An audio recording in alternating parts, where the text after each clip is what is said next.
ନମସ୍କାର ଦର୍ଶକ ବନ୍ଧୁ, ଆପଣମାନେ ଦେଖୁଛନ୍ତି MBK ଓଡ଼ିଆ ଟକ୍। ଆଜି ଆମେ ଜାଣିବା ତୁଳା ରାଶିର ବ୍ୟକ୍ତିମାନଙ୍କ ପାଇଁ ଜୁନ୍ ମାସ 2026 ମସିହା କିପରି ରହିବ।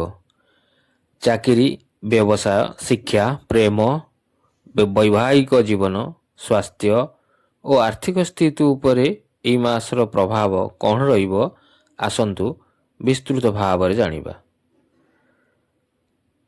ପ୍ରଥମେ ମାସର ସାମଗ୍ରିକ ସ୍ଥିତି ଉପରେ ବିଚାର କରିବା।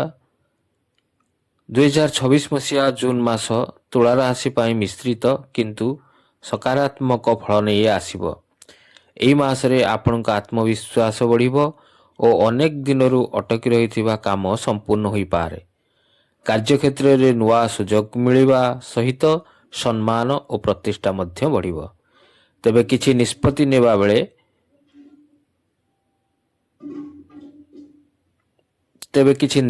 ନେବା ବେଳେ ତୁରନ୍ତ କରିବା ଠିକ୍ ହେବ ନାହିଁ।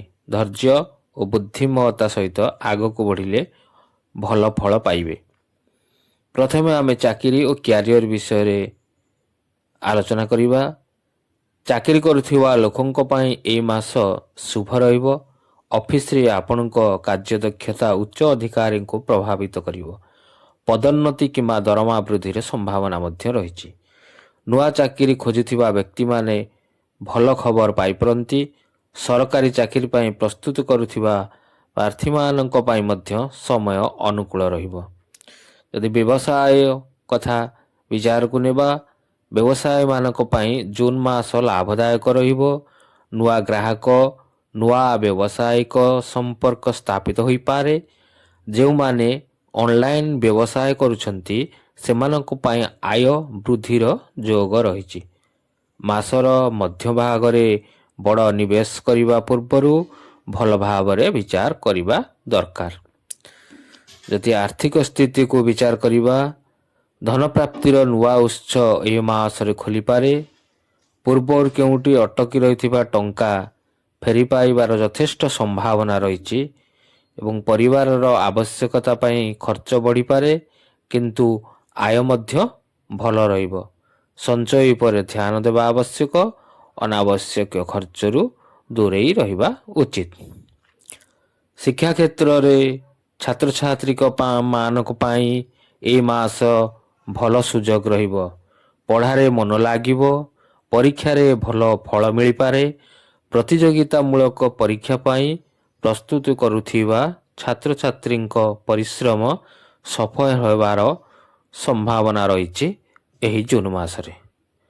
ଯଦି ପ୍ରେମ ଏବଂ ବୈବାହିକ ଜୀବନ କଥା ବିଚାରକୁ ନେବା, ପ୍ରେମ ସମ୍ପର୍କରେ ମଧୁରତା ବଢ଼ିବ। ପ୍ରେମୀ ଯୁଗଳଙ୍କ ମଧ୍ୟରେ ଭଲ ବୁଝାମଣା ରହିବ। ଅବିବାହିତ ଲୋକଙ୍କ ପାଇଁ ବିବାହ ପ୍ରସ୍ତାବ ଆସିପାରେ। ବିବାହିତ ଜୀବନରେ ସାଥୀଙ୍କ ସହଯୋଗ ମିଳିବ।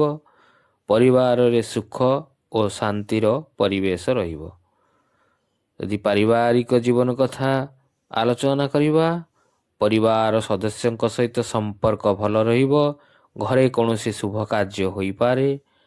ବାପା ମାଆଙ୍କ ଆଶୀର୍ବାଦ ଓ ସହଯୋଗ ଆପଣଙ୍କୁ ଆଗକୁ ବଢ଼ିବାରେ ସାହାଯ୍ୟ କରିବ। ଏହି ରାଶିର ବ୍ୟକ୍ତିମାନଙ୍କର ସ୍ୱାସ୍ଥ୍ୟ ସାଧାରଣତଃ ଭଲ ରହିବ। ତଥାପି ଖାଦ୍ୟ ଓ ପାନୀୟ ଉପରେ ବିଶେଷ ଭାବରେ ଧ୍ୟାନ ଦେବା ଦରକାର। ଅଧିକ ତେଲ ଓ ମସଲାଯୁକ୍ତ ଖାଦ୍ୟ ଠାରୁ ଦୂରେଇ ରହିବା ଦରକାର। ସକାଳେ ଯୋଗ ପ୍ରାଣାୟାମ କରିବା ଲାଭଦାୟକ ହେବ।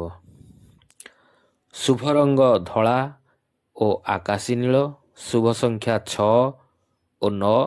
ଶୁଭ ଦିନ ଶୁକ୍ରବାର ଓ ବୁଧବାର।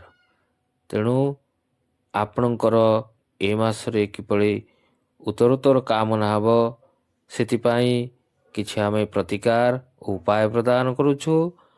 ପ୍ରତ୍ୟେକ ଶୁକ୍ରବାର ମାତା ଲକ୍ଷ୍ମୀଙ୍କ ପୂଜା କରନ୍ତୁ। ଗାଈକୁ ସବୁଜ ଘାସ ଖାଇବାକୁ ଦିଅନ୍ତୁ। ଓଁ ଶୁକ୍ରାୟ ନମଃ ମନ୍ତ୍ର 108 ଥର ଜପ କରନ୍ତୁ। ମୋଟାମୋଟି ଭାବରେ ଜୁନ୍ ମାସ 2026 ମସିହା ତୁଳାରାଶିମାନଙ୍କ ପାଇଁ ଉନ୍ନତି, ସଫଳତା ଓ ନୂଆ ସୁଯୋଗର ମାସ ରହିବ। ଧୈର୍ଯ୍ୟ ଓ ପରିଶ୍ରମ ଓ ସକାରାତ୍ମକ ଚିନ୍ତାଧାରା ଆପଣଙ୍କୁ ସଫଳତାର ଶୀର୍ଷରେ ପହଞ୍ଚାଇ ଦେବ। ଏହିଭଳି ଭାବରେ ଆପଣଙ୍କର ଭବିଷ୍ୟ ଓ ରାଶି ଜାଣିବା ପାଇଁ ଚାହୁଁଥିଲେ ଏହି ଚ୍ୟାନେଲଟିକୁ ସବସ୍କ୍ରାଇବ୍ କରନ୍ତୁ। ରହିଲୁ, ଜୟ ଜଗନ୍ନାଥ, ଧନ୍ୟବାଦ।